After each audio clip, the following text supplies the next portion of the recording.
Okay, this is session 2 of Nuts and Bolts of Business Plans, and the first part of the evening is going to be with Bob Jones, who's going to talk about markets and customers. Bob was a Sloan graduate, my class. For those Sloan people here who have been to the C function, the consumption function, Bob is the founder of the C function. So let's hear that. So for the people that are not from Sloan, the C function is the consumption function in economics, and what they consume are libations, let's put it that way. So, Bob is a guy I've known for many years. We had a group of 25 in our class at Sloan, and we all went around and talked about why we were there and what we were looking to get, and people were saying I was from this company as an engineer and I'm trying to do this, and Bob said, well, I was teaching high school and inner city high school in Philadelphia, and I'm here to learn about the culture of business. And we looked at him like, what planet did he come from? But he actually knew what he was supposed to be doing, and the rest of us were sort of fumbling around. So Bob, I'm going to just turn it over to you, I guess. Does that make sense? That works. Okay. Thanks, Joe. And good evening, everybody. Joe left out a couple of important parts of my background. I'm glad he did not mention the time in the penitentiary or the several years of therapy. But I, in fact, had been making my living as a professional musician before coming to Sloan, and I thought I had landed on another planet. So my classmates at the time may have thought that I was from an alien culture. I guarantee you I thought they were. I want to compliment all of you for signing up for this course. I think it's just awesome. I've been involved with it for 7 or 8 years. Probably 10 or 15. No, I'm not that old. Don't go there. 7 or 8 years, and it's a little bit like drinking from the fire hose, in that there's a huge amount of information that'll come at you in the next couple of days. And those of you who are fond of sitting in lectures staring at the palm of your hand because you have a smartphone in it are going to miss a lot of value in the next couple of days. We get emails even now, some 4 or 5 years later, from people who say, I finally got that thing you were talking about, and I've got a problem. Can you help?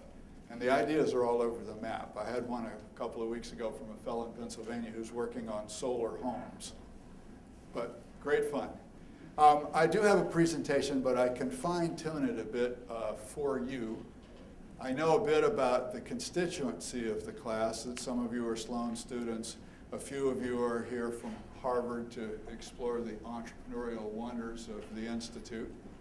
But I don't know what you have up your sleeve or why you are taking the course. And I can refine what I talk about a little bit according to who you are. So, quick show of hands, how many of you are taking this class because you're working for a corporation with revenues north of 50 million and they've asked you to write a business plan? Are you? May we know the name of the company? Plus. Okay. How many of you are taking this course because you are thinking one day you might like to pursue entrepreneurship? Oh dear. Well, the first aid station is just outside. You are about to walk a very hard path. There is therapy available. How many of you are working on something that could be a business idea now? Outstanding. Well, I'd love to get some sense of what the ideas are. I was a judge a few weeks ago for the 100K Accelerate program, and the ideas were amazing in their diversity. Watches for the blind, wristbands that you could wear if you're a scuba diver, because we dive as partners, and if you're swimming away and I need your attention, I push the button, and it's linked to yours via sonar, and it vibrates, and you know that I'm about to get eaten.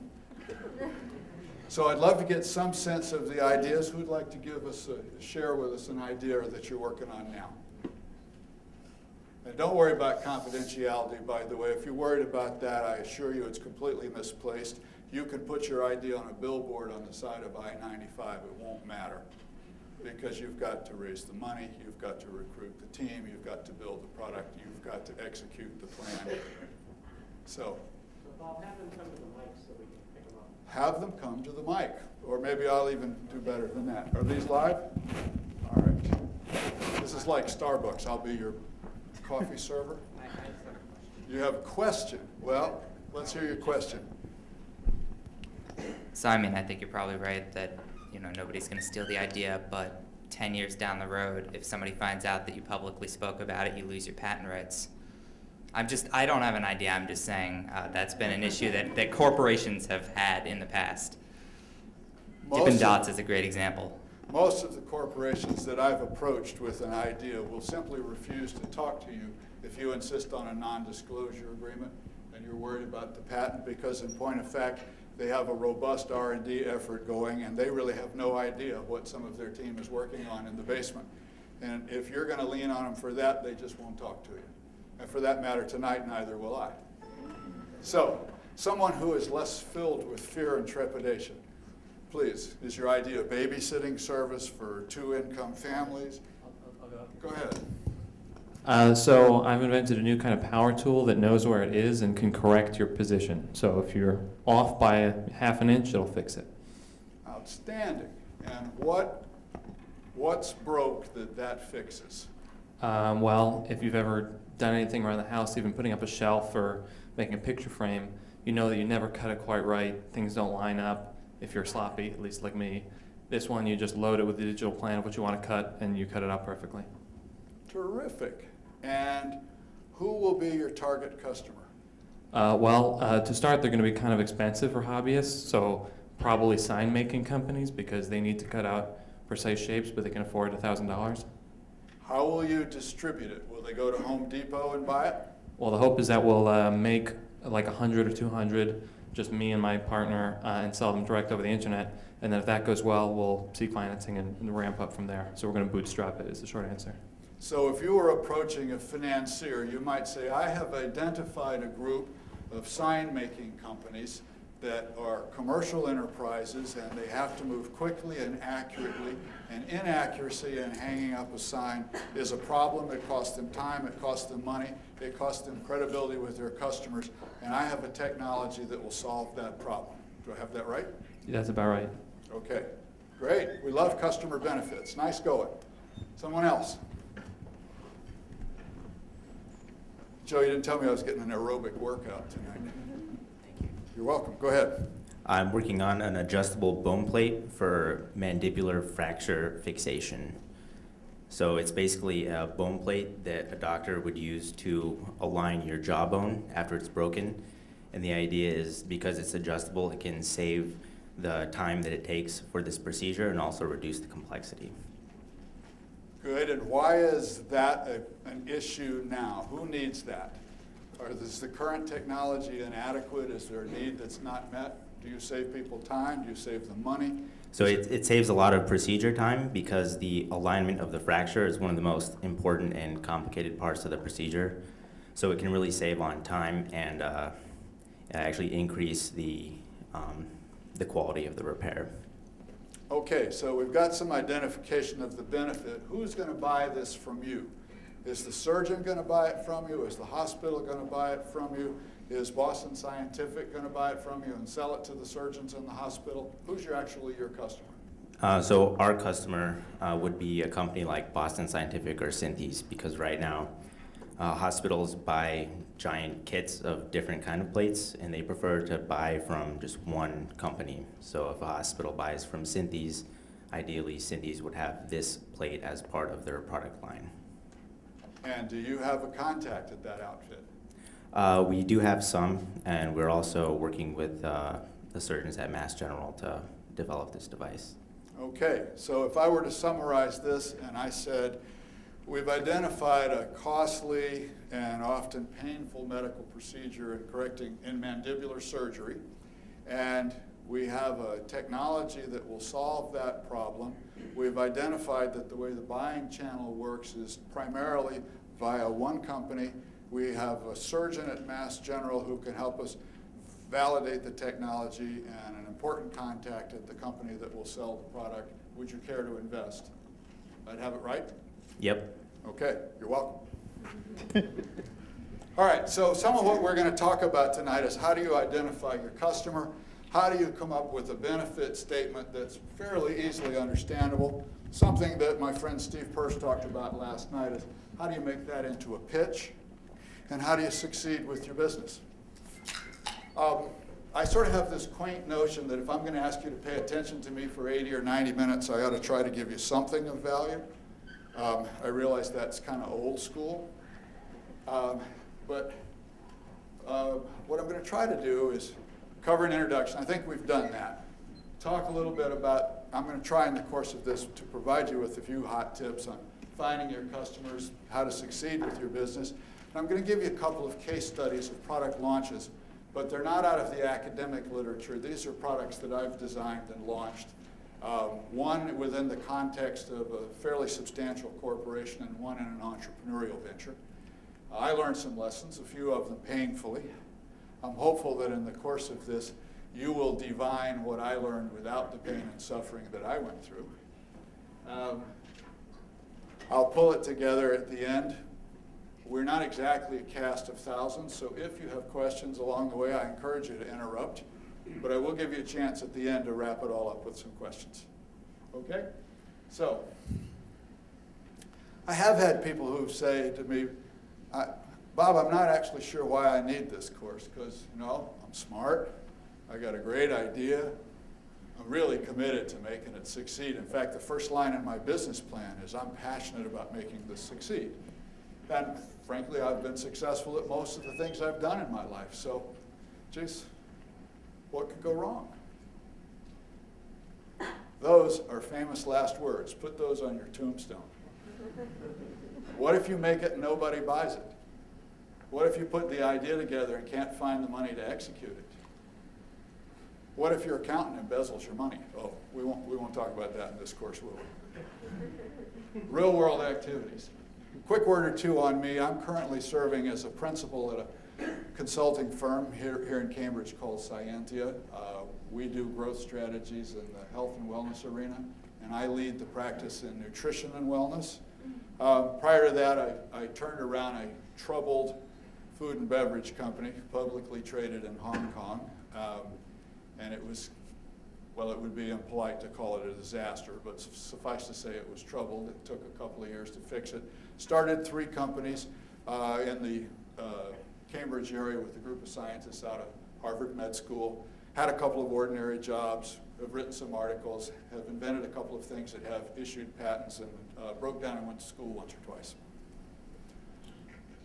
Some years ago, at the end of the last recession, the Wall Street Journal ran an analysis of companies that had survived the recession and found that they all aggregated in one of 2 buckets. Either they were cost leaders, and they aggressively cut their costs. This is probably not you. Or they were innovators. This probably is you. Focused on building brands, a word that is crucially important and which sadly we will not have enough time to talk about tonight. But the key here was they focused on how is their end user dissatisfied. Questions that I asked each of you fellas. And it's common when you're at an august institute of technology like this one to think that the only innovations that make sense, the only answers to this question are technological. But it could be as simple as there's 50 kids on this block that want a bicycle and there's no bicycle shop. Because if you can answer that, you've identified an opportunity. Quick anecdote, a few years ago, I was fogged in Omaha, Nebraska. I could make all the jokes about I spent a whole week in Omaha one night. It was not a particularly interesting evening. But I did find myself having a drink with a fellow that had brought a women's sports team. I think it was hockey. Sorry, I can't remember because we probably had more than one drink. To Omaha. And I asked him, how did you come up with the idea to do this? And he said, well, I was here on business. I had a day or two, and I was out walking around, and I saw this long line of people all the way down the block. I followed it to the end, and I looked, and it went most of the way up the next block. And it was about 6:30 in the evening, and they were lined up outside a movie theater to go see Smokey and the Bandit 2. And I concluded that this town was hungry for entertainment. Obviously, he went on and did the demographic analyses and et cetera, but he identified how his end users were dissatisfied, recognized an opportunity, made a little money. So, I'm going to be bold, and I'm going to tell you here, this is an assertion. You don't have to believe it. I hope to persuade you before I'm done. Whatever it is you're working on, we'll have some perhaps intermediate successes, but it's not really going to prosper until you've identified what are you really selling. What you're really selling may be saving time and saving money, reducing pain, reducing having to redo the job. It might be security, but what are you really selling? Who wants that, and how do you find them?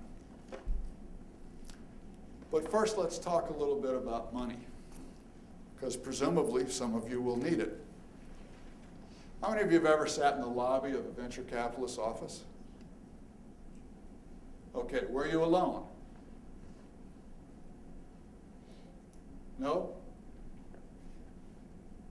Okay, no. Because usually there's 3 or 4 other groups sitting out there. Many of the venture capital firms that I've worked with get as many as 50 business plans a day. Nobody sends them a business plan that says, I have kind of a mediocre idea. They're all evangelical. And it's easy to believe that these guys are masters of the universe. But let's say that you start talking to them and they get kind of interested in your plan. What do you think is the predominant emotion that's running through their mind while they're talking with you? Greed. As Gordon Gekko said, greed is good. Greed works. But I think that's second.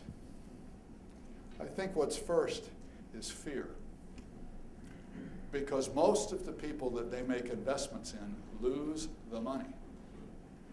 And if all of them lose the money, A, they don't make any money, B, they have a hell of a time raising funds for their next venture, and C, probably will get fired. And most of them, if they've been at it a while, know that really what they have to do in that interview is figure out, do you have a prayer of making this business work? And one of the acid test questions, they know that the only non-negotiable requirement is customers. You don't have to be smart. You don't have to have money. You don't have to be good looking. If you have customers, people will think you're smart.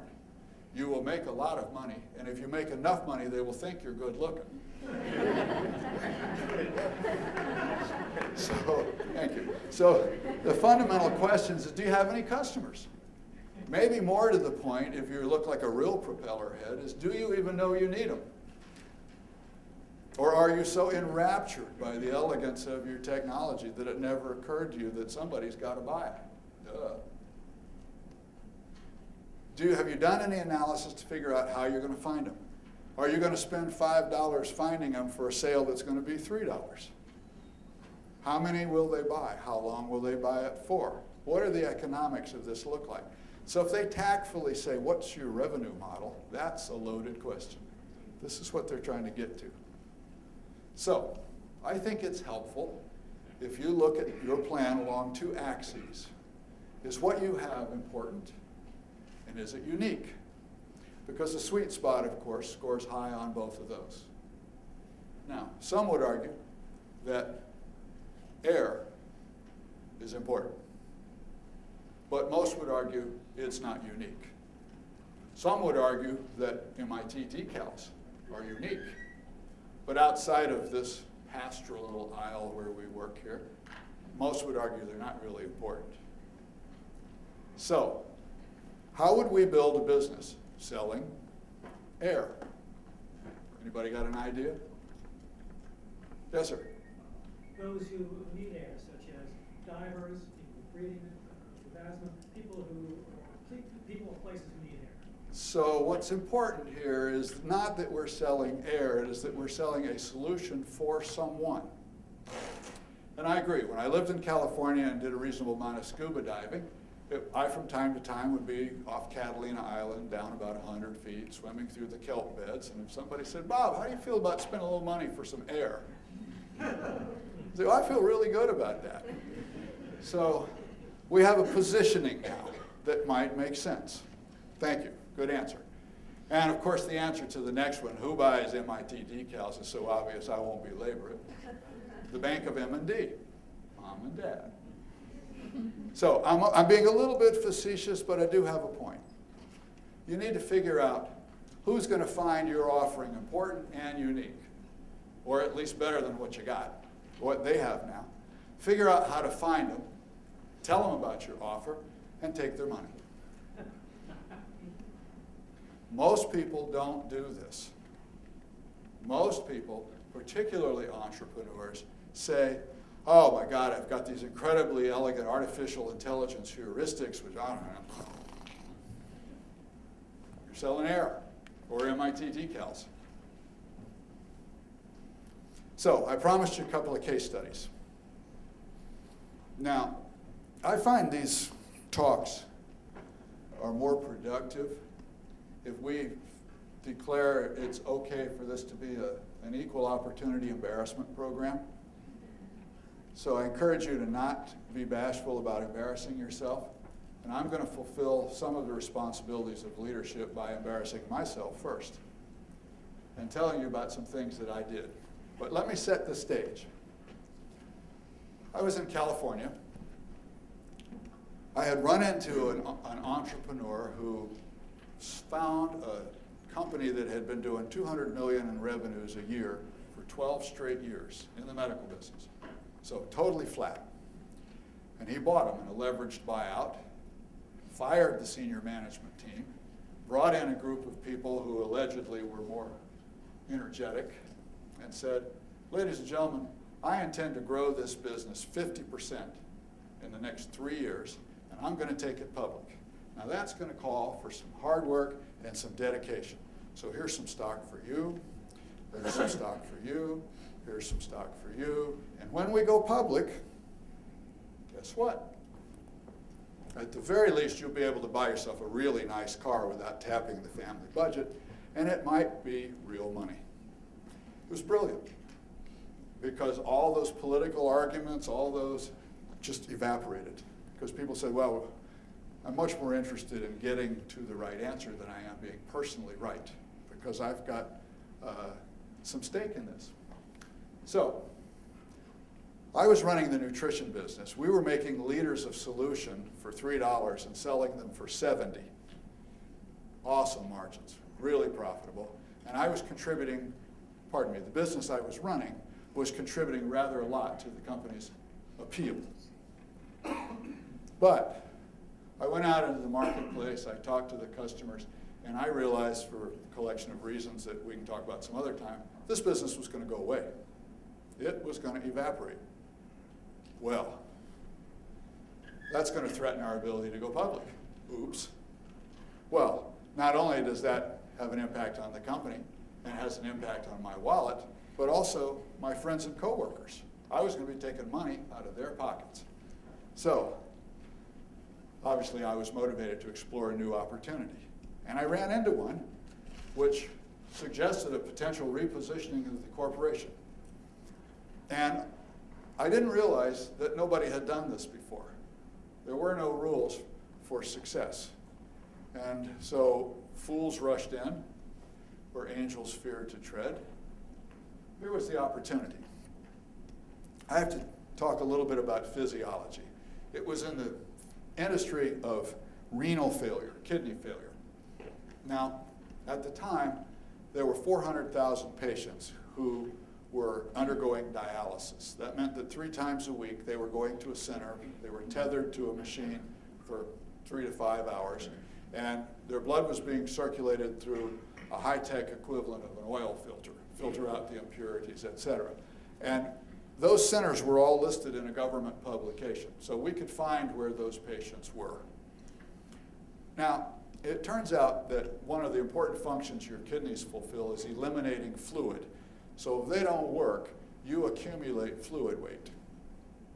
It's not uncommon for a dialysis patient to lose 8 to 10 pounds during a dialysis treatment and gain it back between Wednesday and Friday and do it again. So one of the things the docs say is, put away that water bottle. You are fluid restricted. For other reasons, your kidneys do things for you. When they go down, you become clinically malnourished and you need nutrition supplements, and all of the nutrition supplements were things like Ensure, which is to say liquids. So I looked at that and said, well, there is something wrong with this picture. Why don't we put together something that's high in the nutrients it ought to be high in, low in the nutrients that they shouldn't take, and doesn't have any fluid? So a fancy equivalent of a candy bar, a nutrition bar. We called it Regain. It was one of these, right? So we did assemble that. And we went out and ran a clinical trial because we were an ethical organization and we had to be able to answer the fundamental question, does this puppy work? And indeed it did. We got the results published in the Annals of the National Kidney Foundation. Those of you that are from California, you're familiar with Kaiser Permanente. They ran the trial. So we had some fairly prestigious indications that this thing worked. We said, well, we should figure out if anybody wants to buy it. And we know how to do that. Turns out that the patients see two sets of clinicians. They see the doctor to talk about the regimen, and they see the dietitian to talk about what they ought to eat. And the medical industry operates sort of like the church, in that there are the evangelists at the top, and then the apostles, and then et cetera. So there's opinion leaders. And we knew how to find them. Let's find them. And let's interview them. We'd like to describe a potential product concept for you, and we'd love to hear your reactions. It goes like this, blah, blah, blah. Oh, that's really interesting. Wish I had thought of it. Well, would you ever recommend it for your patients? Oh, my goodness, yes. Well, how many of your patients would you recommend it for? All of them? Excuse me? All of them. Well, how many days a week would you recommend that they consume this product? 7? Really? Yeah. How do you feel about $2.95 a bar? Well, that sounds good. Well, my goodness. How does it stack up against the competition? Well, it's the only one that doesn't have any fluid in it. I think you got a game changer here. So, my goodness, we went off and did the math. How many patients times 365 days a year times $2.95 a bar? Said, holy smokes, we have stumbled into a big business. This is 80 or 100 million bucks easy. We should probably go for this. So it was showtime. We brought in the photographers and the designers and did the beautiful brochures. We hauled the sales force in from all over the country, gathered them in our headquarters, and ran training programs, developed commission plans. You know, if you sell this, you will make this much money. Had the manufacturer make a pile of product, and we went to market. And it was a complete disaster. We came in at less than 10% of the forecast, month after month. Why? Your turn. What did I do wrong? Back in the back. Oh, excuse me. I have to bring you to the microphone. Or I'll repeat your answer. You didn't talk to the end user, the patients? We didn't talk to the end user. Jeez, what an insight. You're absolutely right. Anybody else? Yes, sir. They tasted bad. I beg pardon? They tasted bad. They tasted bad. Well, did you see anything about taste in our rundown? Another very good answer. Anybody else? Oh, you've already talked once. You're way too smart. How about you, sir? If I was fluid restricted, I wouldn't want to have something that made me feel dry. If I were fluid restricted, I would not want to consume a nutrition bar that potentially made me thirsty. Yes, ma'am. I was thinking maybe you guys didn't study how much money the patients are actually making. They're already spending a lot of money on medical bills. Oh my God. We didn't study whether or not the patients could afford it. Very good. Yes, sir. Maybe they don't care about their nutrition. Oh my goodness. Maybe they don't care about their nutrition. Well, I'm dazzled. This is most impressive. I think, Joe, these people should waive the remainder of the course. Back in the back, last one. Yes, sir. I'm embarrassed already. Tell me what else I did wrong. On the competitors' point, on the competitors, competition can be with no use, can be with other alternatives. When you say granola bar, for example, I might just consume almonds. Ah, So, did I have competition that could do the same thing in an alternative format? Could I eat almonds and et cetera, et cetera? These are great answers. You're right, we did survey the clinicians, but they don't buy it, and they don't eat it. And unlike a drug or an injection, you have to put this stuff in your mouth and eat it. When we finally talked to the patients, you're right, they didn't want it, and they couldn't afford it. Now, why didn't they want it? Well, ask yourself, who ends up on dialysis? 33% of them get there from a lifetime of mismanaging their high blood pressure. 44% of them get there from a lifetime of mismanaging their diabetes. So 3/4 of my target patients get to this point after a lifetime of neglecting themselves. Why would they change now? Furthermore, when you end up in a dialysis center 3 half days a week, some well-intended social worker says, well, Elmer, obviously can't work anymore, so I'm going to put you on public aid. Now you don't have any money. And if you do have money, chances are pretty good you're going to spend it on beer and cigarettes, not on my product. There was one final question which I don't think any of you asked, and that is the retailers wouldn't carry it. Have any of you had any engagement with the retail product? All right, then I'm going to give you a real short lesson. You have. You know about stocking fees? Right. This is well, you're about to get a crash course, my friend. I could not figure out why the pharmacies, retail pharmacies, would not carry my product. Remember that our company sold to hospitals, so we had no direct consumer experience. We would call up the Sisters of Unnecessary Suffering somewhere and do a contract with them. But in terms of actually appearing at Walgreens or someplace like that, we'd had no contact. And I'd go in and say, well, I have a product you've never heard of from a company you've never done business with for a group of patients who don't have any money. Would you like to carry the product? Not my most effective sales pitch. Finally, one day, a pharmacist took a little pity on me, and I was pretty pitiful. Brought me over and he said, Bob, so you see this foot of shelf space? We measure 4-foot sections, et cetera. I carry Crest toothpaste on this foot of shelf space. And I have all these algorithms that will allow me to predict within a couple bucks how much money I'm going to make each month from that foot of shelf space. Now, if I push Crest off that shelf space and put your product on, I don't want to lose any money. So, don't go to any trouble. Write me a check to be on the shelf. Probably $1 million for the first quarter, plus 6% of your top line revenues, plus I'm going to return for full refund everything that hasn't sold.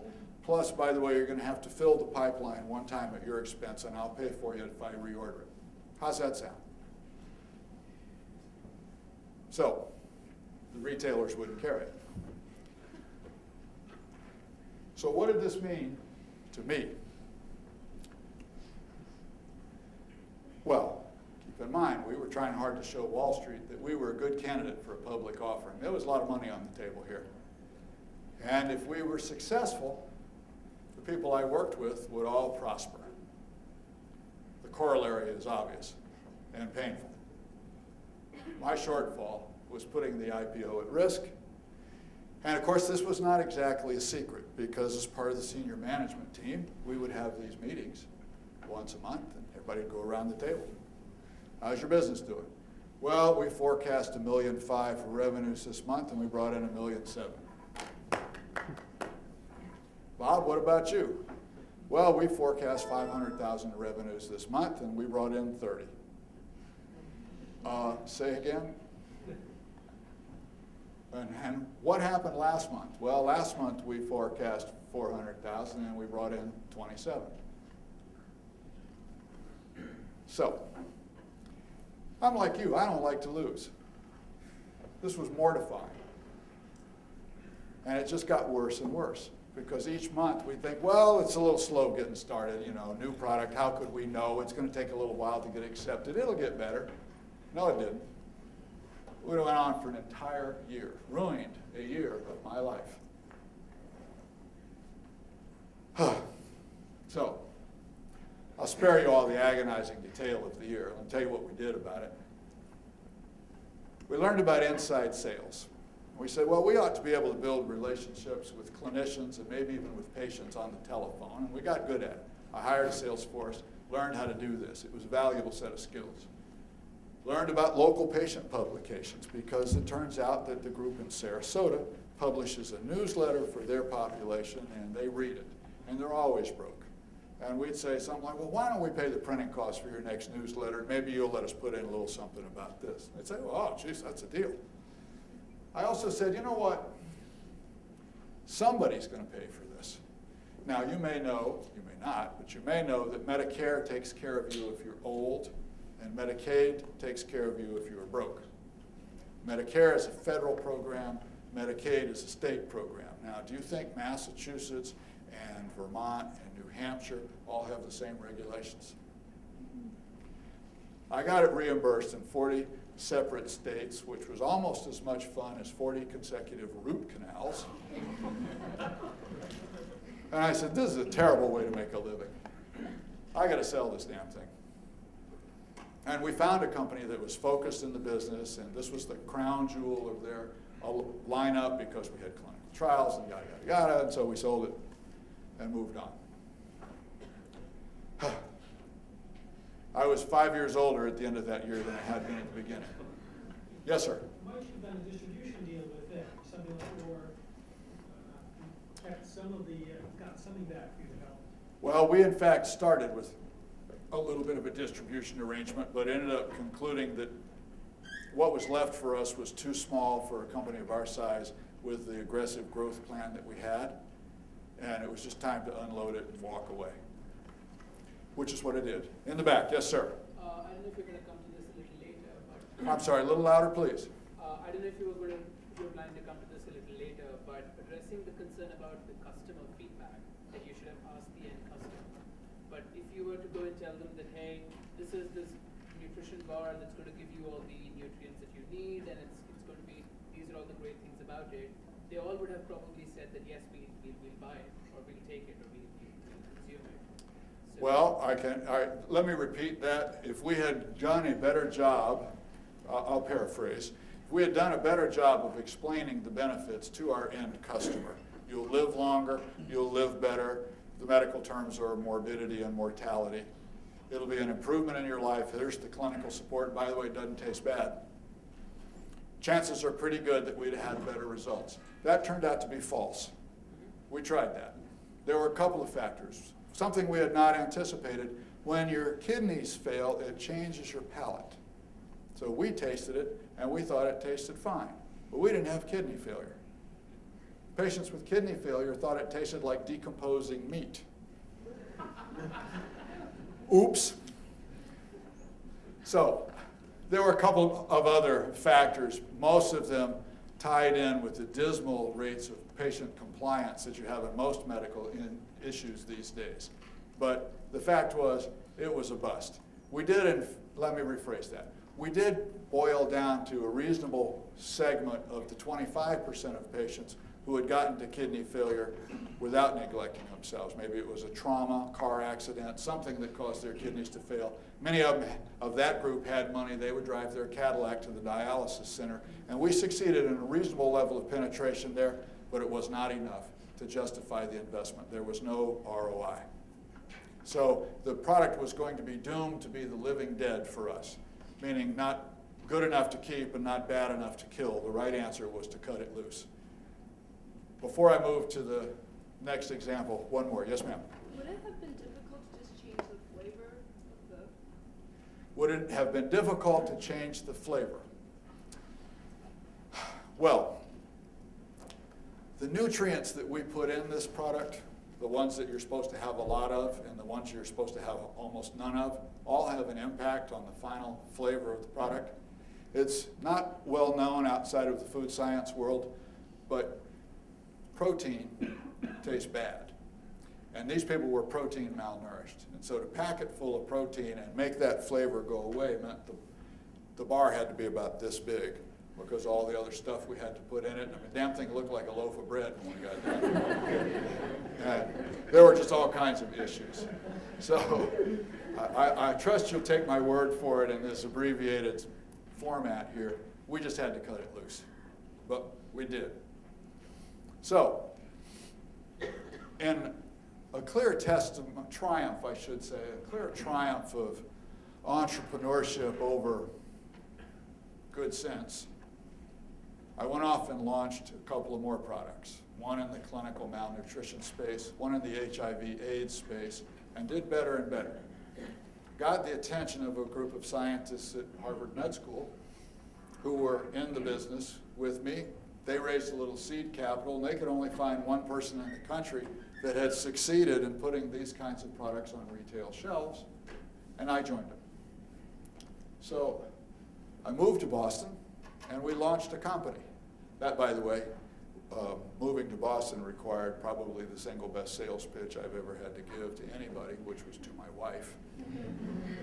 Let me make sure I understand this, Bob. You have a good job here in sunny Southern California, paying you a pretty reasonable wage, and you want to move all the way across the country to Boston to be the first employee of a company that doesn't have enough money. And doesn't it snow in New England? That one was not easy. But yes, we did. And as is often the case with a collection of scientists, they had a host of ideas. So, well, let's run through the ideas and what might this turn into. I knew that we were going to have to kill some babies. And I knew that if I killed the babies, that would be bad for our continuing relationship. So we had to engineer it so they killed the babies. So what's this going to turn out when you get done with it, this Ayurvedic formulation you've got? Well, it could be a vaccine. Awesome. Anybody in this room know anything about vaccines? No? Okay, so should this be where we invest our time and money? Next. We went through this awesome list of stuff. We developed a business plan and said, why don't let's be pragmatic. Let's develop something that's in a field that's going to be big enough to get some attention and small enough that we can handle it with one poor underpaid individual and a staff to be developed later. How do you guys feel about diabetes? Oh, what an interesting idea.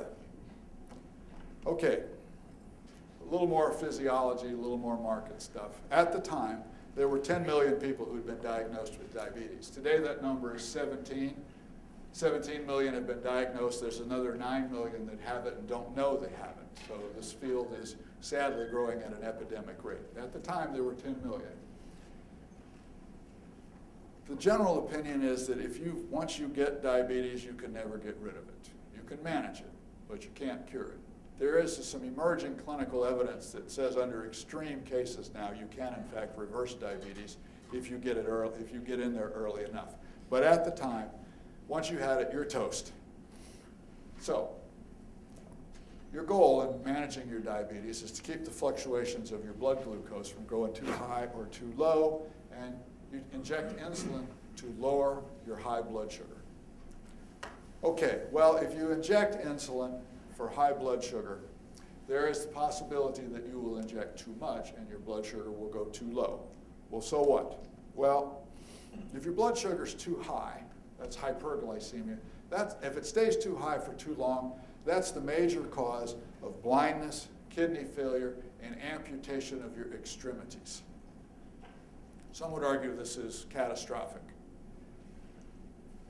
If you manage it tightly, so 3 meals a day, 3 snacks a day, regular small injections of insulin, you can reduce the bandwidth of that fluctuation.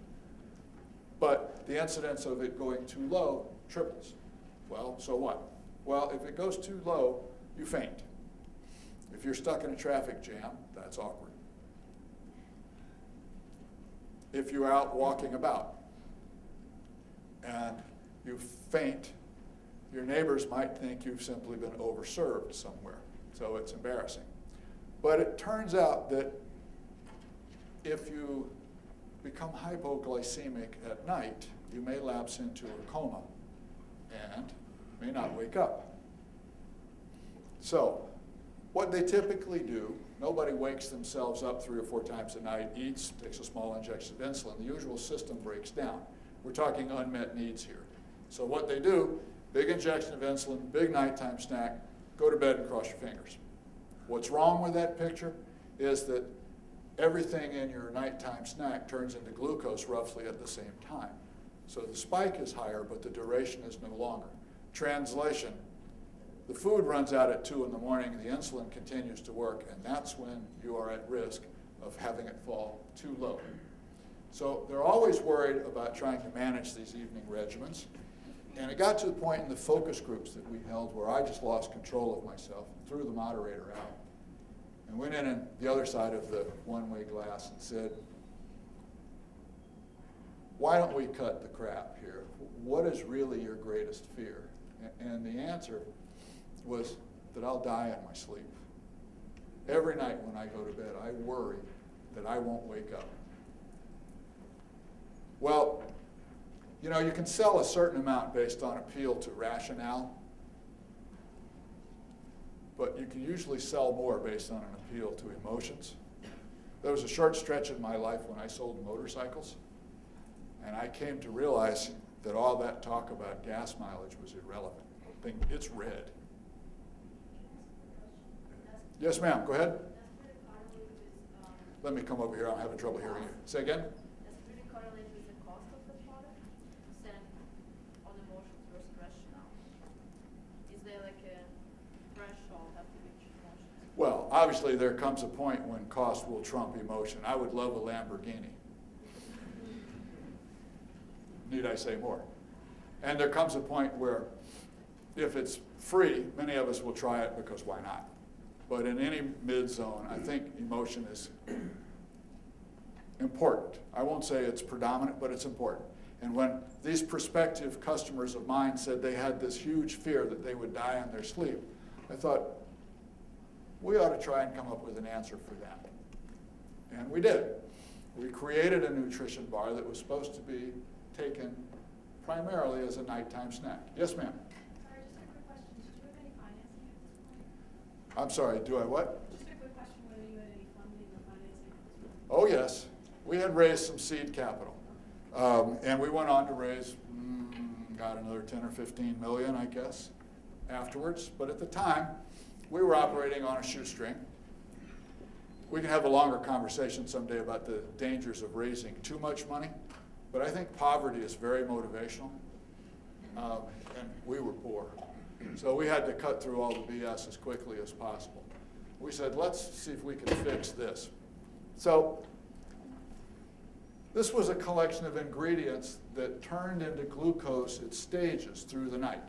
Now, interestingly, those ingredients were sugar, protein, and uncooked cornstarch, which are also in a birthday cake. But we got a patent on it. Because if you include those ingredients and you talk about diabetes, you're violating my patent. How about that? So, we dubbed it timed release glucose. We also talked to enough customers to realize they did not want the word diabetes on the package. They said, Bob, stop calling me a diabetic. I'm a banker, or I'm a lawyer. I have a chronic condition, I'm managing it, but I'm not a diabetic. I am a person who has diabetes. And if I need your product when I'm in a conference that's run on too long, and I pull it out, I don't necessarily want everybody else in the room knowing that I have diabetes. If you put that word on the package, I won't buy your product. We said, well, talk about counterintuitive. We were about to jump through all sorts of hoops to get the FDA to say, yes, we could say diabetes on our product. You had a question. Yes, sir? Yeah, I was going to say, did you run any handling issues? Because doctors have been recommending a PB&J sandwich for exactly that reason for a long time. We had a unique combination of ingredients with clinical support for a specific application. And you're quite right. We would be quite honest with people and say, you can do exactly the same thing if at night you would care to have peanut butter on crackers and a teaspoon of uncooked cornstarch. People would say, why would I do that? When for $1 I can buy this thing that tastes like fudge. So, but no, we were able to get the patent through. Joe knows more about patents than almost anybody on the planet. He will tell you there's lots of room for creativity in getting these things issued. But we said we've got to make it tasty. We've got to give it a non-medical name.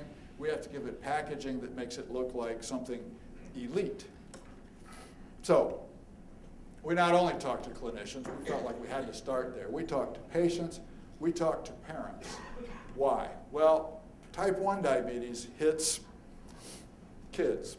And if your 8-year-old is asleep at night and you worry, is she asleep or is she in a coma? What happens is mom and dad, every night at 2 a.m., go in and say, wake up, you okay? Yeah, I was asleep. Oh, good, go back to sleep. It sounds ludicrous, but it's a real concern. It's a huge issue. We learned that stuff. We would say things like, now that you understand this, write down where you would expect to buy it, distribution points, and how much you would expect to pay. And send those sheets of paper up to the front of the room. And we took them and we tallied them and we observed that they said, drugstores, $1.29. Grocery stores, 59 cents. Drugstores, grocery stores. Call me silly, I like $1.29. Let's go to drugstores. So we polled them. We went to support groups because the Juvenile Diabetes Foundation would hold meetings in the elementary school. You'd sit in those little chairs this high. I sat in those rooms, talked to all these people. And finally, when it came time to pick an ad agency, I went through the magazines that these people read, and I observed that many of the ads were full-page blow-ups of hypodermic needles. Now, doesn't that just make you feel warm and fuzzy? Right, their point was, my needle's sharper than his needle, it won't hurt as much. I thought, ooh. So we stuck an ad in with flying pigs, to sleep, perchance to dream, and da-da-da-da-da, and a bunch of copy about one bite and the rest is easy, terrible puns, all right? But we put a little violator across the point. Call our 1-800 number, 1-800-NIGHT-BITE or something, I forget what it was, for a free sample. Ooh, well, when we started running these ads, we started getting phone calls. When we got 100 calls a day, we figured, geez, we need more phones. We were just a little startup, remember this. We were 3 companies jammed in 238 Main Street, remember those days. 200 phone calls a day, we said, God, we need more people to answer the phone. Let's see, there's more geniuses per square foot in Kendall Square than most places. Let me get a mirror. Hold on, I'm gonna hold this under your nose. If it fogs up, then I know you're alive. Would you like a job? At 300 calls a day, we said, Christ, we can't keep track of all these people. We better put a database in so we can find them and track them down. At 500 calls a day, we said, geez, we got to get some tables and chairs and start loading these things up so that we've got a place to put all these computers we keep buying, all these people we keep hiring. And I remembered that I once upon a time knew how to hire and train inside Salesforce, so we did that. We ended up penetrating all the major pharmacy chains, Walgreens, CVS, etc. And we were stocked in all the major wholesalers, and the total we spent on slotting fees was 0. That's unprecedented in this field. And I will tell you a little bit about how we did it. But the lesson is that we understood our customers. And that helped us invent a better product and build a better business. Question? Yes, sir. What time scale are we talking here? Was this over a period of months? It took from the time we launched the product until we were getting the 500 calls a day. That took about 6 weeks. Happened very quickly. Getting into the retail pharmacies, I'll describe that process to you now. That carried on over a space of maybe 6 or 8 months. Getting into the wholesalers came on after that. And all in all, it took about a year or a year and a half to ramp this thing up to the point where the doorbell was ringing. Hello, we're Nestle. We'd like to talk to you about this company you've got. Hello, we're M&M Mars. You may not know M&M Mars is about $20 billion in annual sales, and they are owned by the Mars family. And John Mars came to see us. So it took about 2 years. Okay, how do we do this? Well, we got these incoming calls. Now I have to say, because the ad said something about a product that tasted like fudge, there were people who called thinking this was for free fudge. It occurred to us after a while, that's not our customer base. So we better ask them some qualifying questions. What brand of insulin do you use? They said, I'm sorry, we don't have anything for you. So we answered asked them some qualifying questions. Right answer, we'd send them a free sample. Then we'd call them up. Did you get it? Do you guys know the difference between open-ended questions and closed-ended questions? Closed-ended questions are, did you like it? And there's only two possible answers. And if they say no, you're in trouble. Open-ended questions, well, how'd you react? And if they said, well, after 5 or 6 of them, I kind of wished I had a separate flavor. Okay, anything else? Yeah, they worked pretty well. Felt good the next day. Good, anything else? Yeah, I'm about out.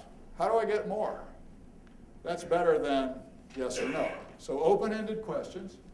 We say, well, my goodness, we do have something going with free shipping for the next little while. Would you care to place an order? Here's what it costs.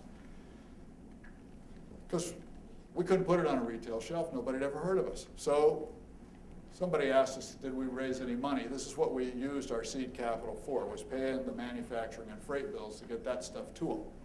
So we'd ship it to them, and we'd track them in our little database. How much did we send them? We sent them a 7-day supply. Let's wait 8 days and call them.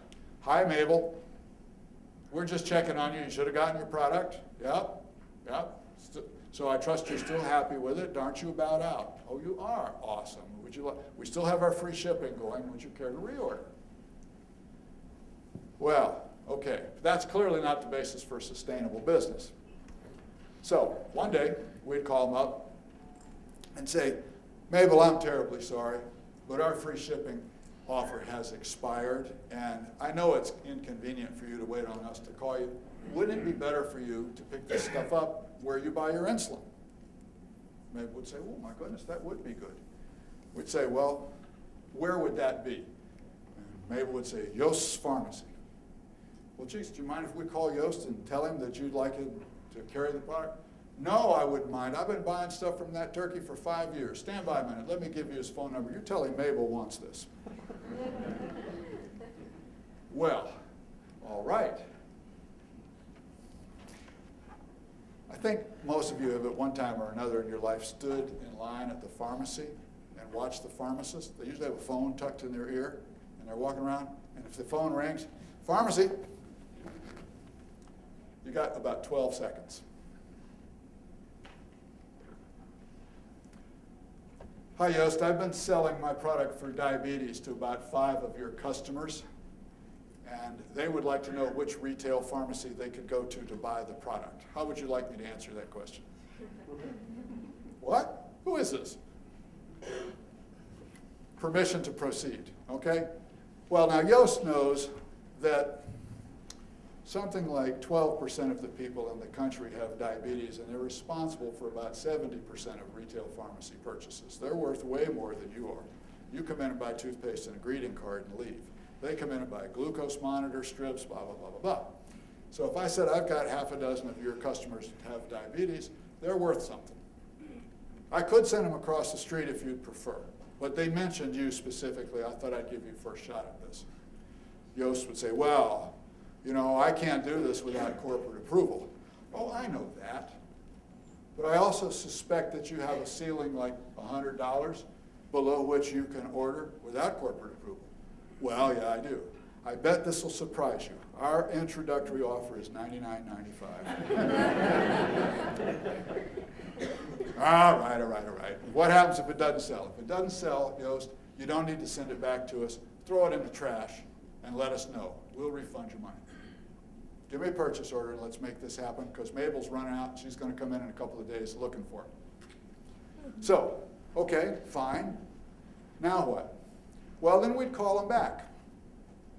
Well, first thing we do is we'd call Mabel and say, Mabel, Yost is carrying this stuff. Get your butt in there and buy it. And then we wait a couple of days and call Yost and say, Yost, we just wanted to check. You should have gotten the product by now. Did it move? Oh, I don't know. Let me go. Holy cow, it's already sold. Really? Fancy that. Well, my goodness, clearly this little inadequate first order isn't going to do. So we better set you up with some sort of corporate, how do we do this? Nobody ever said anything about charging us to be on the shelf. What was it that we had that eliminated that concern? Thank you. Okay, that's not good enough. We got to be able to go beyond just our little sales force in these ads. So who do these people talk to that they trust? Turns out that there's 15,000 certified diabetes educators in the U.S. 12,000 of them are members of an association. Surprisingly enough, it's called the American Association of Diabetes Educators. They cluster around the major SMSAs because they can charge for their services. Patients pay them for advice. The one word that always pops out when you call these educators up and say, what's your greatest frustration? Compliance. I tell them what to do and they don't do it. We'd say, this would be Susie Cream Cheese, the diabetes educator. We'd say, well, Susie, most of the educators we talk to have some kind of conference once a month where they bring all their patients in on Saturday morning or something. They talk to them about new developments in the field and remind them to behave themselves. Do you do that? Why, yes, indeed, I do. Have you worked out the content of your next program yet? No. No, I'm putting some stuff together, but it's not done. Well, if I told you that we had this product that was developed by a group of scientists at Harvard Med School, patients like it, they'll stick to it, and sent you some samples and some material, might that be useful? Well, I have to be clinically convinced and et cetera, but certainly I'm intrigued. Send me the stuff. So we would. Well, a large percentage of them were persuaded, and they told their customers, their patients, pardon me. I ended up with about 8,000 highly trained sales reps who worked for free. Because what they wanted, more than they wanted any money from me, was patient compliance. Okay, we'd say, well, Susie, when you present this at the meeting, your patients are going to ask a couple questions. How's it taste? You can answer that, because we'll send you samples. How much does it cost? That's easy, it's $1 a bar. Where can I get it? I don't know the answer to that. So Susie, presumably there's a couple of local pharmacies where you send your patients. Should we have one of those guys on alert that they're going to walk out of your Saturday morning meeting looking for this product? Oh my goodness, yes. We do all of our work with Rexall or whomever it is. Call what's-his-nose and tell him to get in here. And we'd call, and he'd say, geez, I better get in there. I'll stand up and say, come to my pharmacy because I sure need the money. So we've now closed this loop. Nobody said slotting fees. What gave me that negotiating power? Thank you. You're going to get a little tired of this, I hope, but if I can hammer one point home before I go, at that point, I will have done you a major service. Okay, that's not good enough, because we got to get into the wholesalers. Most drugstores have somewhere between 8,000 and 12,000 stock keeping units in there, and they don't want 8,000 to 12,000 invoices. So there are wholesalers that bundle all this stuff up. They make one delivery, give one invoice, and then the wholesaler pays you. So you've got to be stocked by the wholesaler. And if you think getting into the drugstores is hard, try the wholesalers. So we said, well, how are we going to crack this problem? Turned out that there was a diabetes meeting in New Orleans coming up. And so what we did was we called the diabetes educators who were going to that meeting. We got the names from them of where the drugstores were, and we ended up with 25 drugstores that all said, yes, we'll carry the product because of this meeting and because of your relationship with these educators. And then we called up the wholesalers. And we said, you don't know me, but I've just sold a bunch of this stuff to drugstores that are your customers, and I'm willing to ship the product to those customers myself and bear that expense and have them pay you. What I want is put us in your system so that if it moves, they don't have to call me again. They'll call you, and you'll have it in the system. And then we can work out some way where you order it from us. Are you game? And now we could say Cardinal or whomever it is that they usually buy their products from stocks this product. Now, how much do you think the wholesalers charged us for slotting fees? Right? Okay, one more anecdote about this. It's important, and it has a little bit of a comic aspect to it. One day in March, we got a letter from a pharmacy chain headquartered in Clearwater, Florida. And they said, we're putting together our planogram for this year. Who knows what a planogram is? What's a planogram? Basically a blueprint for a retail store, so it says that crest is going to be right here on the shelf, the toothbrushes are going to be next to it, and it outlines the whole architecture of the store. Perfect. God, it's so rare to find people at a place like MIT who know what a planogram is. It's a blueprint for the store. Nice going, good answer. That basically lays out where the products will be stocked. So you'll have toothbrushes, toothpaste, mouthwash, dental floss, blah, blah, blah, all together, rather than have toothpaste next to magazines, right, how high up, et cetera, all that stuff. They're putting together the planogram. If we want to be in their planogram for that year, come down to Clearwater, Florida for a 15-minute meeting with Mr. X. Let me get this right. I'm supposed to fly to Florida and make a presentation for 15 minutes with some guy I never heard of. Who's Mr. X? So called about the industry a little bit, found that actually he was pretty well known. So well, how's he compensated? What's his motivation? His motivation and compensation is to extract as much slotting fees as possible from all these hungry vendors. I said, well, this ought to be funny because I'm not going to give him a dime. So I rustled up the VP of marketing. We did some homework. We flew to Clearwater. We sat in the lobby, and honest to God, it was almost as crowded as this room with all these people, because you get 15 minutes. And they've got these displays and these sample end caps of, here's what our suntan lotion will look like. We just sitting there with a briefcase.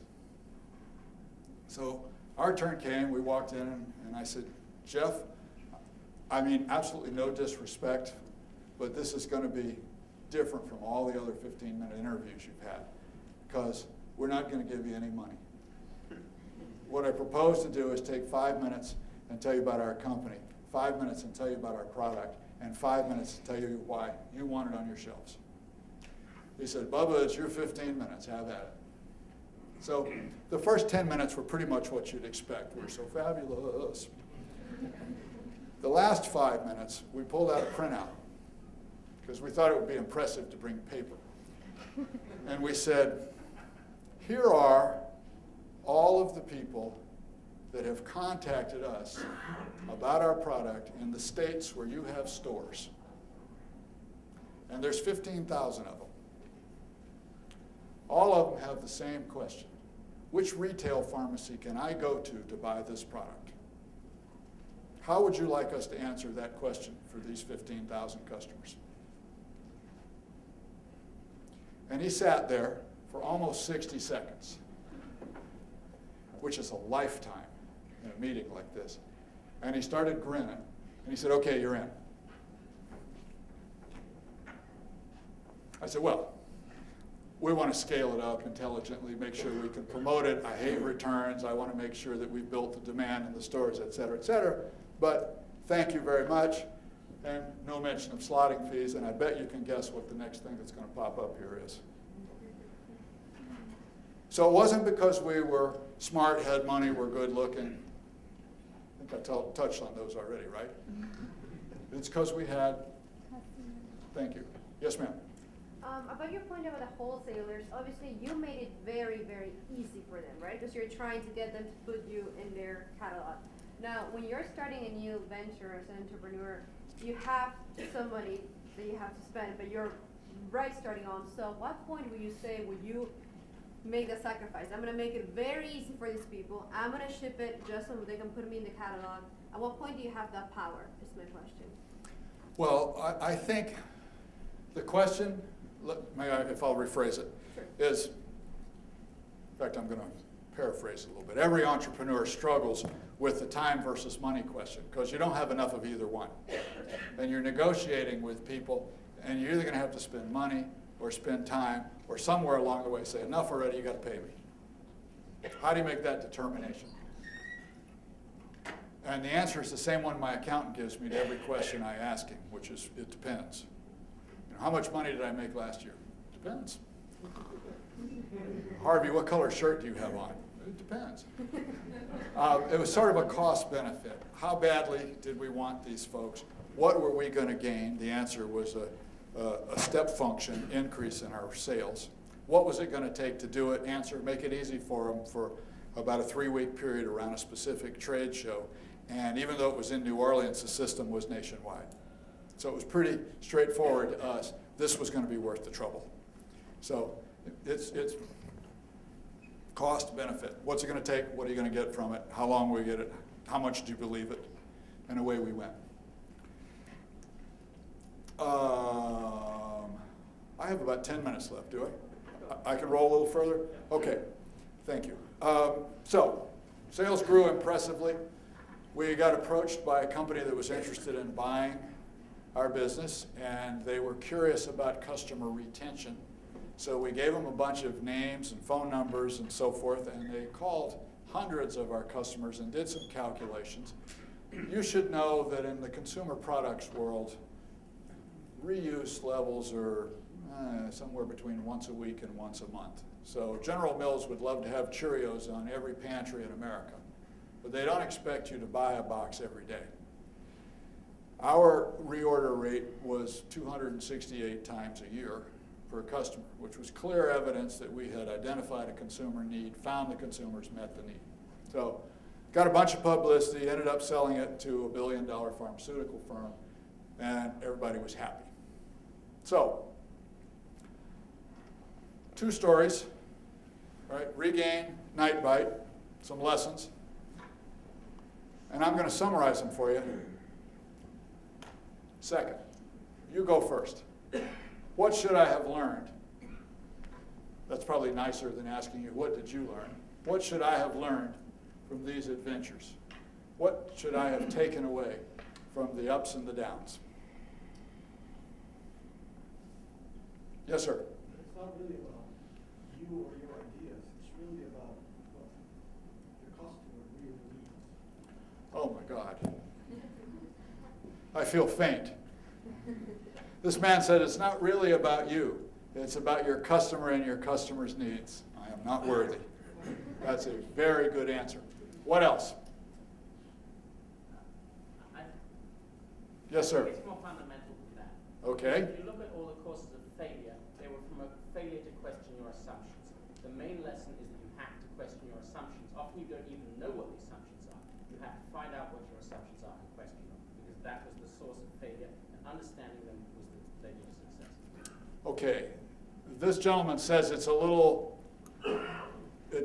different from the previous answer. It's imperative that you question your assumptions. Well, we could get into a conversation that's metaphysical here. You know, I think, therefore I am. But I will say that the critical assumptions that we made, the ones that killed us in the one hand, were not about our manufacturing costs. They were not about our distribution costs. The assumptions we made that were fatal flaws with the one and big successes with the other were regarding the customer. And I will maintain that if you get that wrong, you're doomed. If you get it right, you will probably succeed in spite of yourself.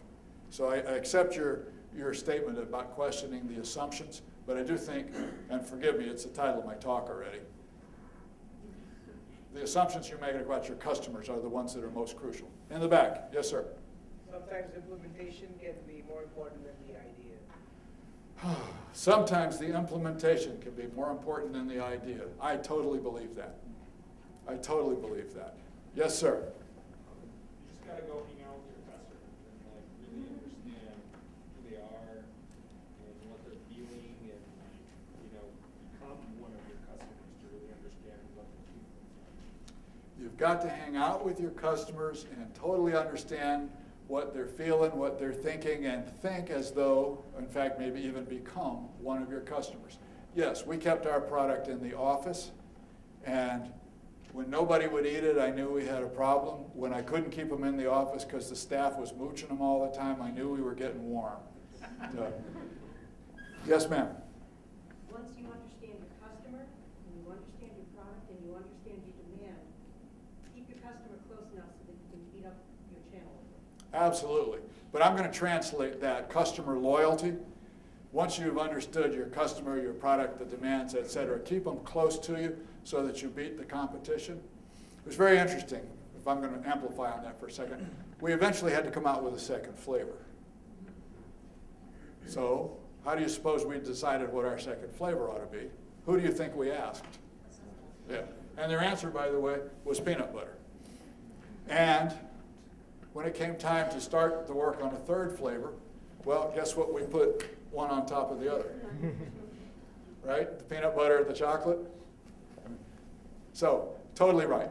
All right, I have to be somewhat respectful of the time here, so I'm sorry to preempt the rest of you, but let me walk through at least a couple things. Know your customers intimately. What are they actually buying? My customers were actually buying the security that came with thinking they could sleep through the night. They weren't trying to better their diabetes. They weren't trying to live a happier and longer life. They weren't trying to improve their HbA1cs or any of the other biomarkers. They just wanted to go to sleep and know they'd wake up in the morning. That's what I was selling. Once I got that sorted out, all the lights turned on. By the way, if your product is for everyone, it's not for anyone. I'm sorry to be belligerent. But you will fail if you have no positioning for your product. And by the way, nobody needs your product or your services. They might need the benefits. I actually don't need these glasses. What I need is to see better. So I hired these glasses to help me see better. But some of you hired contact lenses.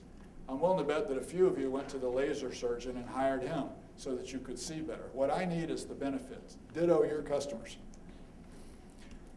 I think it's imperative that you segment the market, and particularly since, as you pointed out, in the beginning of your business, you don't have enough time or enough money. You cannot go for everyone.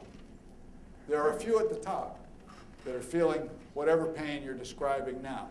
When I asked this man back here about his gizmo, his power tool that would find where the inaccuracies were, the people that are feeling the pain now were the people who are in the sign-making business. Below that, and I'm in the medical world, so I would say the people who survived a heart attack yesterday are in the top corner. Below that is the family members, they're worried. Below that is people who say, well, there's kind of a history, I'm a little vigilant about this. And below that, and you guys all have had enough geometry by now to figure out that this is the biggest block of them. Really, the answer is forget it. In fact, this is the graveyard of product ideas, people who try and reach that huge crowd. So, call me silly, start at the top. If you can't sell it to them, move on to your next business idea, because this one won't work. Think horses and jockeys. You might be a good jockey, you just picked the wrong horse. All right? Pick the next horse. If you want to change your consumers' buying habits, somebody said greed a little while ago. Greed makes my list. And what's going to motivate consumers to change their buying habits? Pain. Pain is motivating. Greed, vanity, fear. Virtue. Take this vitamin because you just ought to. Tough sell. No, we won't go any further with that thought process, but virtue is a tough sell. Now, you could spend a couple of years taking courses in marketing, multivariate factor analyses, etc. And they're valuable. But since this is an accelerated course, I'm going to tell you the most important things you need to know about marketing in 2 steps. Find out what your customer wants. Give it to them. Now, there's a lot of machinations that go into how to do this, but if you lose track of these 2 points, you're toast.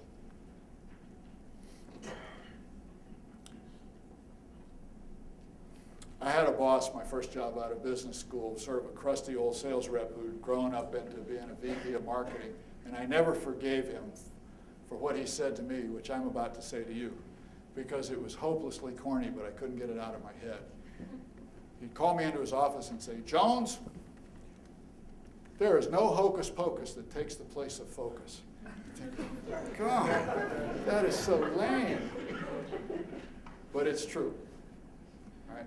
This sort of echoes the if it's for everyone, it's not for anyone. Pick a focus, own it, and turn the telescope around. It's not about promoting your product. It's about finding your customer. They hire products to do a specific job, to relieve a specific pain. So design your products to do that. Go find your customers, take their money. Ways to do that? Well, to your point, talk with them. Hang out with them. There's only so much you can get from the focus groups and the reports, from the reports. Spend time with them. Ask them what they're buying now. How are they solving the problem today? Because P.S., if they're not spending money on it today, it's probably not a problem. But you have to listen perceptively. There's a great quote from Henry Ford many years ago. People said, Henry, did you ever ask your customers what they wanted? And Henry said, oh, hell, if I asked them what they wanted, they would have said faster horses. Henry's genius, of course, was figuring out that's called a car.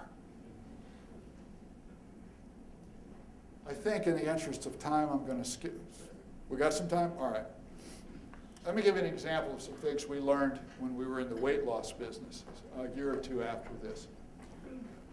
We went out and we found some of these groups on Yahoo, groups on Facebook, etc. And what I'm going to show you now are direct quotes lifted from what these people have to say, support groups, about being overweight. I don't like how I look or feel. I'm so sad I just want to cry. I feel so lost and alone. I am mad that food that passes my lips betrays me. I want to feel like a real woman, sexy. I want to be healthy. I'm supposed to be a pillar of support for others, yet I have none of my own. Why do they want to lose weight? I'm afraid of catching diabetes. Well, you don't catch diabetes, but you know what she meant. I'm 21. I've never even gone on a date. I looked in the mirror and actually saw what I looked like. I spent about a day and a half reading these nonstop, and I've rarely been accused of being sensitive, but I was practically in tears by the time I got done with this. It was overwhelming. I have to do this for so many reasons. I would get banned if I lifted them all, but I'm simply tired of it being a constant issue. Well, so you'd think, all right, what's the problem? Why can't we put something together that works for these folks? Well, because they want to manage their weight, but they don't want to diet. Everybody who's thinking about a diet has already been on at least 4 other diets, and they failed. Or they wouldn't be thinking about losing weight again. So, diet, ooh, that means failure.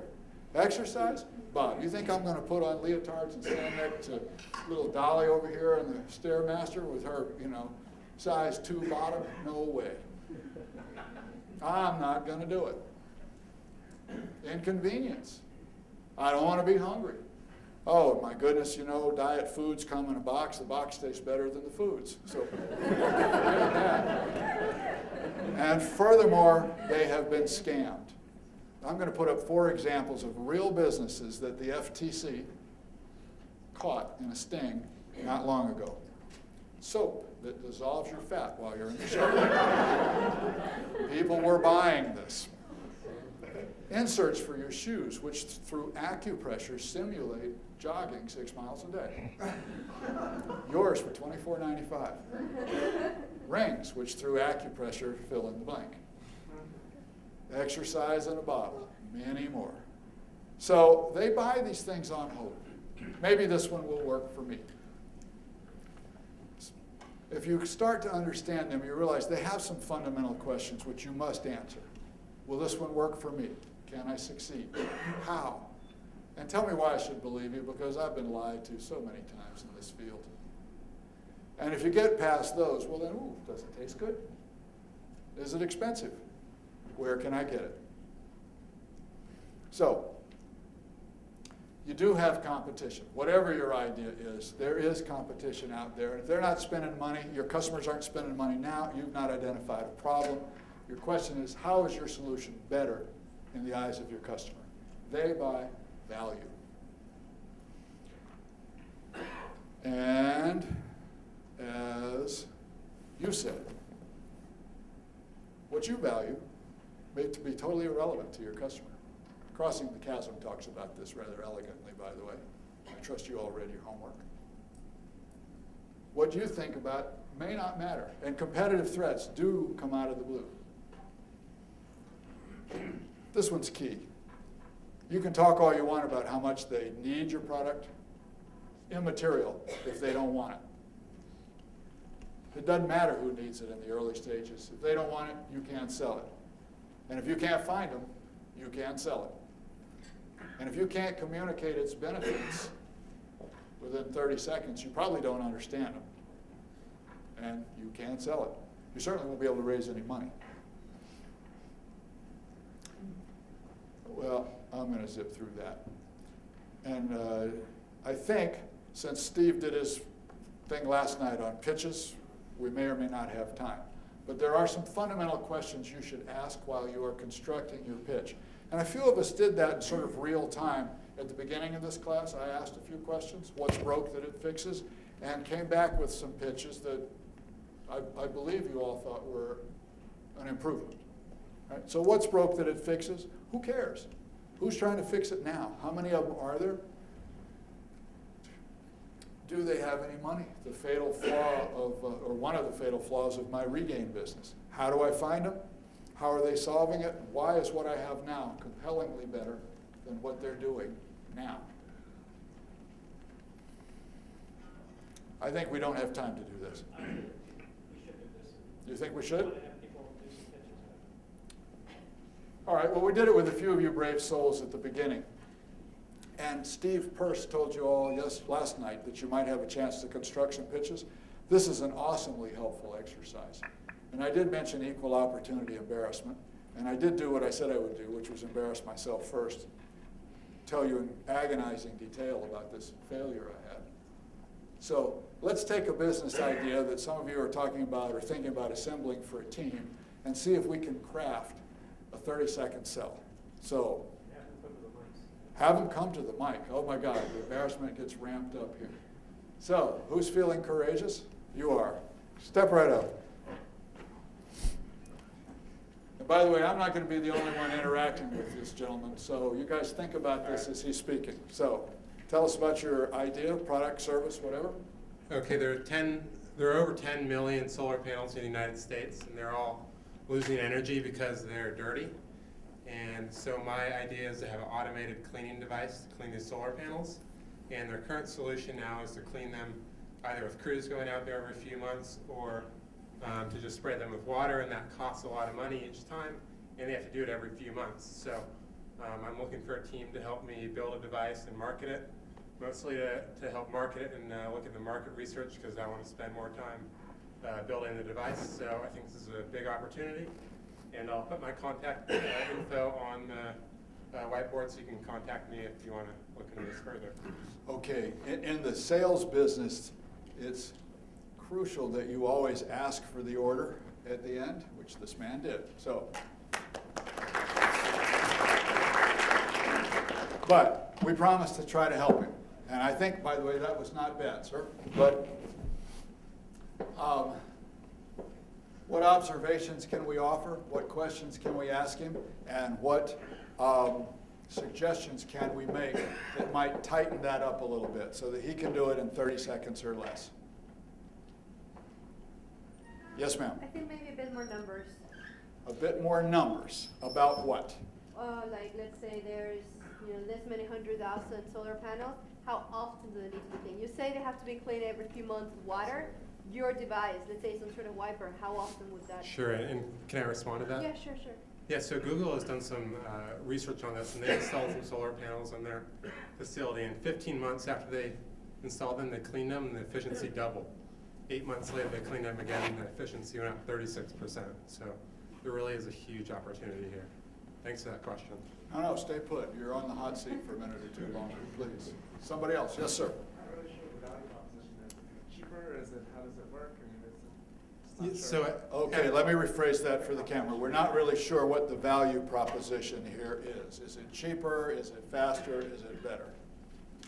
It is. It's cheaper in the long run because we provide a device that they have to pay for once instead of them having to pay basically a fee every time they clean the panel. So it's a device that costs a little more, but it costs one time.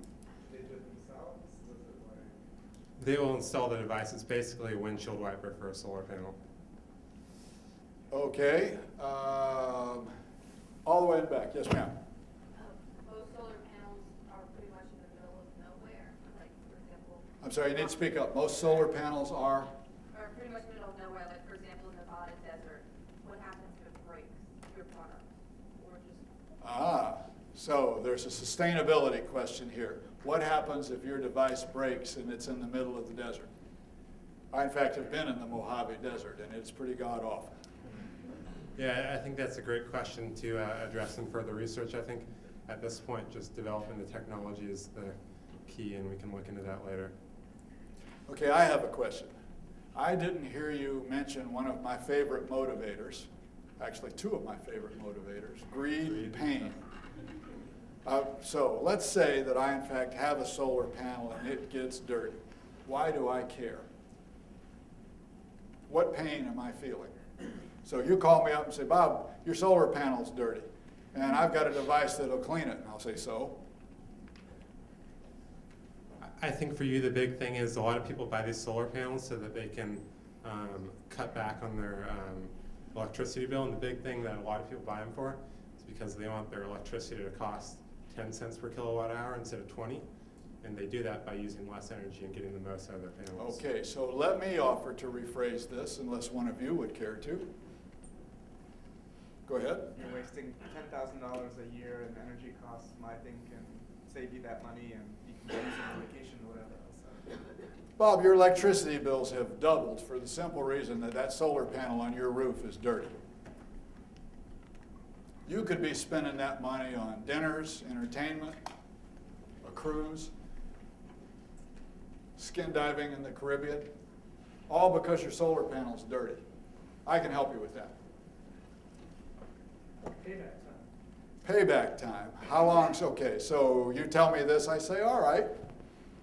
I'd rather put my money there than send it off to an electric company. How much is this going to cost me, and how long before I begin to realize these benefits? Am I going to spend $5 in order to save $3?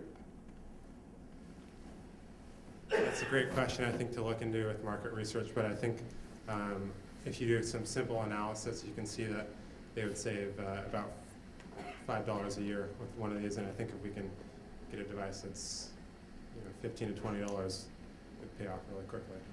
When the life of these panels is 20 to 30 years. Good. Let's take one more question for this gentleman, and then we'll maybe allow one more person to do it. All right, from back in the back. Yes, sir. What's the difference between this and rain? That's a great question, and it's an awesome I think question. one of the markets we're going to look at is in the desert. These panels produce the most in the summer when there's no rain, and these locales really have no rain for many months at a time. So you want optimum efficiency there. All right, so positioning can be geographic as well. All right, we propose to start our company. Remember my little triangle? We're going to start with customers that are in the desert, and we'll migrate into places that are further down the pyramid in the fullness of time. Nice job. I spent last summer in India, and my first day there I tried some jackfruit, and I thought it was the best thing I've ever had. So I started doing some research, like why haven't I seen this before? And currently in the US, there are 3 million Indian Americans and a lot of other immigrants from countries that have jackfruit, but you can't get the delicious jackfruit taste in a snackable form. All you can find is some canned stuff or some fried stuff in like rare stores. So I connected with the top processing groups in southern India last summer, and I'm working with them to bring it over to the US. At the price that they're selling it at, they're going to package all of it for $1 total, and Whole Foods sells their mango for $4.50, which is about $1 an ounce for their stuff. So selling this it could have huge margins, and I'm going to be selling it in small specialty and gourmet food stores. Okay, my first observation, did she get that done in 30 seconds? No. Sorry. Okay, so first editorial comment is if we want to help you improve this, we need to tighten it up considerably. There may well be pearls of wisdom inside that, but it took too long. So, what advice can we offer our friend Annie here regarding her 30-second pitch? Not about her business per se, but her 30-second description of the benefits of the business. Who's got some suggestions? Yes, sir. Taste at home for you missing jackfruit. Some value proposition. A taste of home for those of you who came to love jackfruit and now live in America. Not bad. Succinct. Yes, sir, in the back. Qualify the market size. I am an Indian and I have never tasted.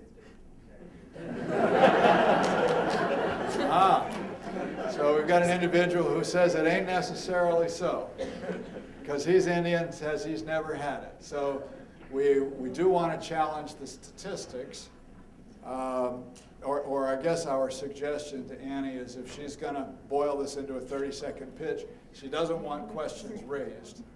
So, pardon me? She has some. You don't need it. Well, you laugh at Yost's suggestion, but when I was raising capital with the Night Bite, and I did not have a finished product, but I got laser printed labels, wrapped them around a hunk of balsa wood, and I got the manufacturer to run off a little run of sample bars. I had like 100 of them in Mylar foil, and I would say, it looks like this and it tastes like this, and you should try some. And I'd sit there and talk, and they said, "Juice is pretty good." So that level of engagement, I think, is important. And so if you were presenting personally, of course you should bring some samples. But let's go back to the pitch that we're trying to help her craft here. So we kind of have a statement of what's broke that her idea fixes, which is the presumption that there are people who grew up with jackfruit who can't find it now. Is that the best one? It may be. Right? It may be the smaller group at the top of the pyramid, right? Who cares, and how badly do they care? I mean, would they walk a mile over broken glass to get the jackfruit, or would they just buy it if it happened to be in front of them and it was really cheap? So do we have any information about that? I suspect not. We need it. Yes, ma'am. I don't know what it is, compared to mango, but maybe something around the types of benefits. I don't know if it has nutritional benefits, something it tastes like, something to really have a broader group attracted to what it is. Okay, tell us a little about the benefits. This is a little bit of inside baseball. I know Annie, and I read something today that this is a pretty good substitute for wheat in gluten-free applications. And I happen to know there are 4 million people in the U.S. who have celiac disease and cannot consume gluten, and there's about 40 million people in the U.S. who say they would be willing to consume a gluten-free diet if it could be made palatable. So something worth exploring is a niche market, again, for people who are gluten intolerant, and this is a tasty way to prevent all those dreadful and painful consequences if you accidentally consume some gluten in your diet. Just a thought. Okay, thank you. Nice job.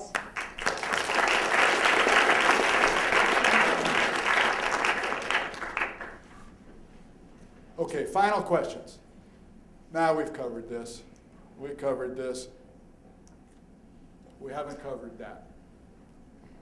It takes a certain perverse mindset to enjoy selling. You need one of them on your team. They may not be good company. You may not want to go have cocktails with them, but you need them on your team. You need to find them. Okay? Any final questions from you guys before I wrap it up? In the back, yes, sir. Why does it always have to be about the pain points? What about, tags that you hear create need or create a demand for a product? What about areas like that? Why does it always have to be about pain? Why can't you just create a demand for a new product? Well, you can. It doesn't have to be about pain, but to create a demand for a new product often requires mammoth marketing budgets and a lot of time. And my hypothesis is that most of you don't have either a mammoth marketing budget or a lot of time. And so, we think of examples. Geez, what about the iPod? Who knew I needed 1,000 tunes in my shirt pocket? Well, the fact is, I used to travel on airplanes and take my music with me, but it was clunky. I would take a CD player, one of those idiotic jackets that had CDs in it. And, oh my God, it was incredibly inconvenient. So the problem was not that I needed an iPod. The problem was I wanted to listen to music in some convenient, well-organized format, and the iPod capitalized on that in an elegantly designed ecosystem, et cetera. But the underlying need did not change. It was still there. So I think it's easier to acknowledge an unmet need in the marketplace and go after it than to try and create a need out of nothing. That, by the way, had something to do with why I was suggesting gluten allergies, because that's a profoundly uncomfortable group of people. They are absolutely miserable if they accidentally ingest any gluten. It's pretty terrible. Okay, let me summarize. The only non-negotiable requirement for your successful business is customers. There's a lot of block and tackle work where you can fall down. If you don't have this, you guarantee will fall down. You've got to provide something that's important and unique to someone, not generally. Yes, sir? Is there a difference between selling to end customers and selling to businesses? Yes. Is there a difference between selling to end customers and selling to businesses? The latter is more difficult, because what drives the business's decisions is what their end customers are going to do. I sold to CVS, but I sold to CVS because CVS sold to my patients with diabetes. So to some extent, I used leverage on CVS because I had already reached the patient with diabetes. But I had to understand CVS's requirements as well. It's got to be in a warehouse they can get to. It's got to get to their loading dock between 10 and 11 a.m. on Tuesday without fail in exactly the right quantities, blah, blah, blah. Think concentric circles, right? So yes, it is different. So figure out who can't live without your product or service. Find them, tell them about it, take their money. Good luck, and thank you.